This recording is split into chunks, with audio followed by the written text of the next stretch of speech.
el cortejo, ¿cuántos han escuchado en el contexto de la iglesia el cortejo bíblico? ¿Alguien? Casi nadie, uno. Cortejo bíblico. El cortejo bíblico es simplemente la alternativa bíblica a una de las más destructivas prácticas en la cultura occidental, las citas recreativas. ¿Qué es eso? Cuando dos jóvenes forman una relación o salen a una cita, salen, ¿dónde está Martín? Ayúdame. Tú hablas bien el inglés. Cuando salen en una cita sin el propósito de casarse. Cuando dos jóvenes forman una relación entre sí sin el fin de casarse, es pecado. Por ejemplo, un joven de 16 años, una jovencita de 16 años, quieren salir juntos, quieren compartir una relación juntos, quieren estar juntos, es pecado.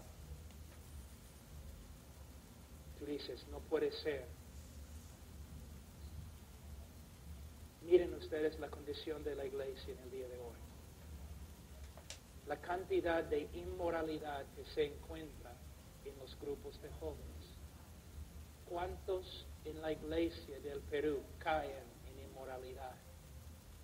¿Cuántos? Muchos. Demasiado. ¿Por qué? No estamos siguiendo lo que dice la Escritura. Primeramente, nosotros debemos estar conscientes de nuestra presente realidad como pueblo. Debo empezar diciendo que nuestra cultura, en mi país, también acá, la cultura peruana, ya no es un producto de un cristianismo bíblico. ¿Te das cuenta? No naciste en un país cristiano, tampoco yo. Naciste, como yo, en un país gobernado básicamente por ideas, teorías, actitudes antibíblicas. Casi todo lo que hacemos como una cultura contradice la Biblia. Entonces, debe ser para nosotros como una bandera roja cuando nuestras prácticas en la iglesia se conforman a las prácticas en el mundo. Y en la iglesia casi no hay ninguna diferencia entre las citas en la iglesia y las citas en el mundo. Y los mismos problemas que se encuentran en el mundo entre los jóvenes también se encuentran en la iglesia. ¿Por qué? No estamos viviendo bíblicamente.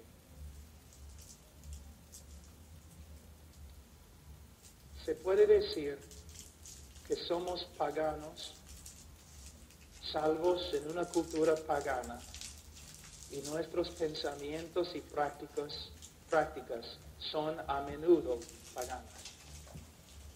Por ejemplo, una vez has estudiado de Génesis a Apocalipsis, ¿qué enseña la Biblia acerca de un joven y una jovencita y cómo deben conocerse y formar una relación? ¿Una vez? No. Entonces, ¿cómo puedes comportarte bíblicamente? ¿Cuántas veces has escuchado enseñanzas en las iglesias acerca de cómo un joven puede conocer a una jovencita y formar una relación? Por ejemplo, preguntas como ¿cuándo puede un joven empezar a pensar en el sexo opuesto bíblicamente? ¿Cuáles son las circunstancias bíblicas que debe haber cuando dos jóvenes se unen? ¿Cómo podemos saber que ya es tiempo casarnos? Según las Escrituras, ¿cuál debe ser nuestra actitud hacia el sexo opuesto? Mira, decimos que somos cristianos y decimos que somos bíblicos, pero mayormente no estudiamos la Biblia. Les doy un ejemplo. Una vez yo estaba enseñando en una conferencia muy grande de los músicos, los directores de música en varias iglesias en el estado de Kentucky y en los Estados Unidos.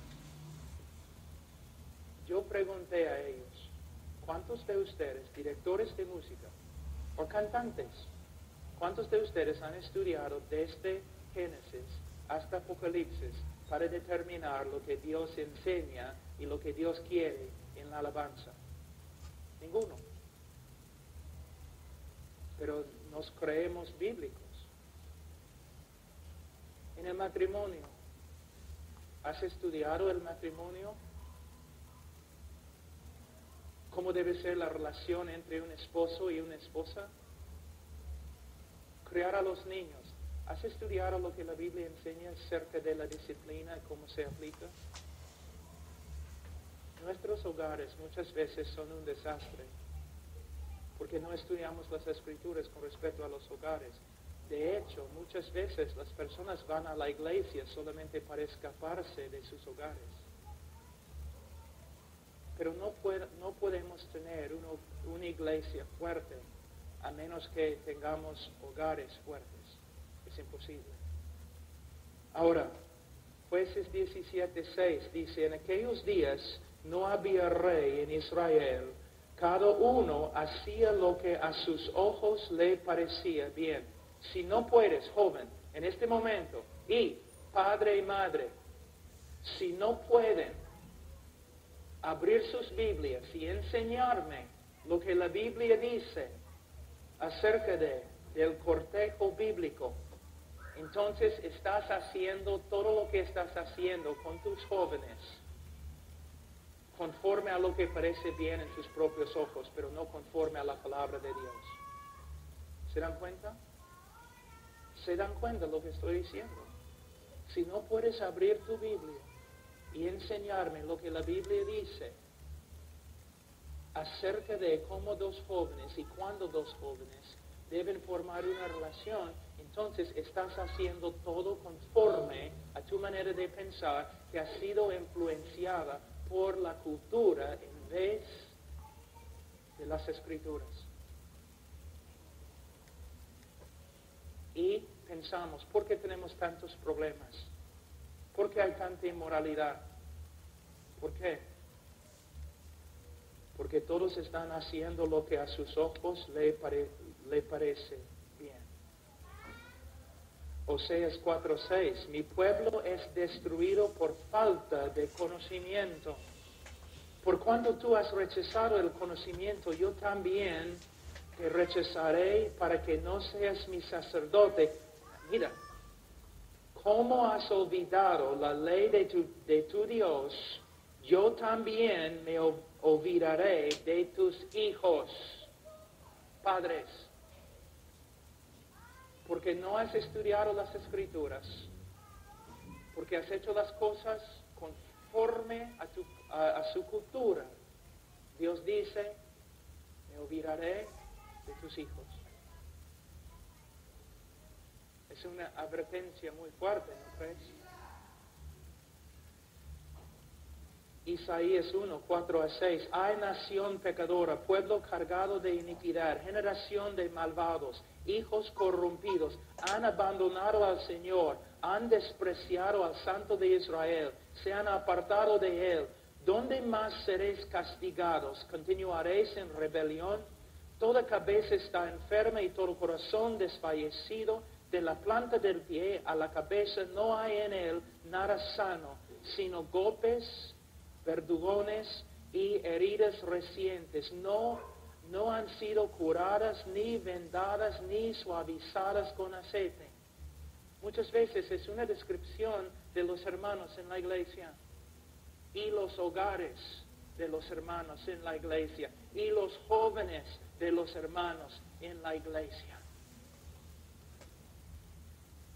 Les voy a dar un ejemplo. Yo no soy médico, pero vamos a decir que tú tienes en tu frente sangre y heridas y todo.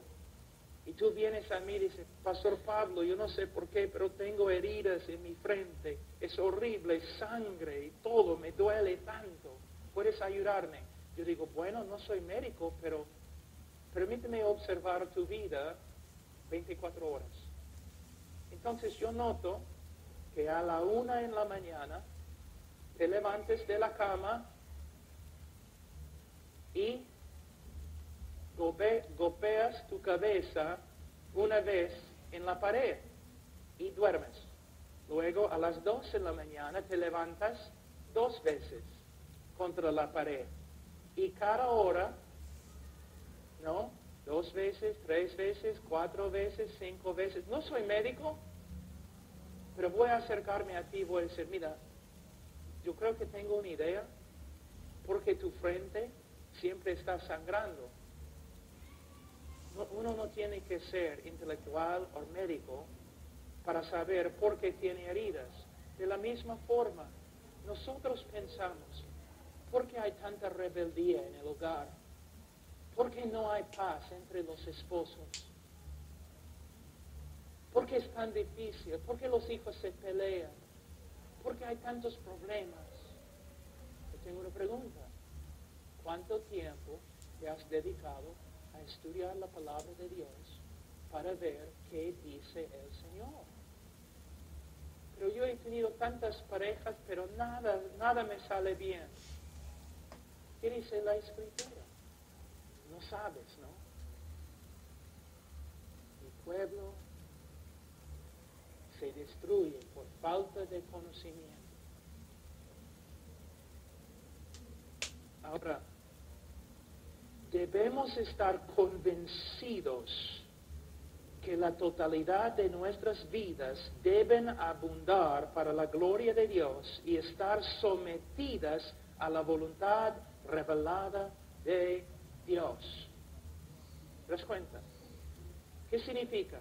No, los cristianos en el día de hoy dicen, soy un cristiano radical. ¿Por qué? Porque adoro al Señor. Soy un cristiano radical porque me pongo un polo que dice, Cristo reina. Soy un cristiano radical porque yo escucho la música cristiana. No, eres un cristiano radical porque cuidadosamente estudias las Escrituras y luchas y te esfuerzas para someter cada aspecto de tu vida a la palabra de Dios. Tú estudias las Escrituras para ver cómo debo pensar, a qué debo escuchar, qué debo mirar con mis ojos, qué debe entrar en mi mente, cómo debo pensar, cómo es la condición de mi corazón, qué dice la Biblia acerca de mis pies, mi ropa, mi dinero, mi vida, mi tiempo, mis relaciones, mi hogar, mi iglesia. La Biblia está repleta de principios, pero nosotros básicamente ignoramos todo. Ni pensamos en la necesidad. Y peor, los pastores andan tan ocupados en tantas cosas que mayormente estudian las Escrituras menos que 1 hora cada día. Por eso no pueden tampoco enseñar como deben enseñar. Entonces el pueblo vive como si la palabra de Dios ni existiera. 1 Corintios 10:31. Entonces ya sea que comáis, que bebáis o que hagáis cualquier cosa, haced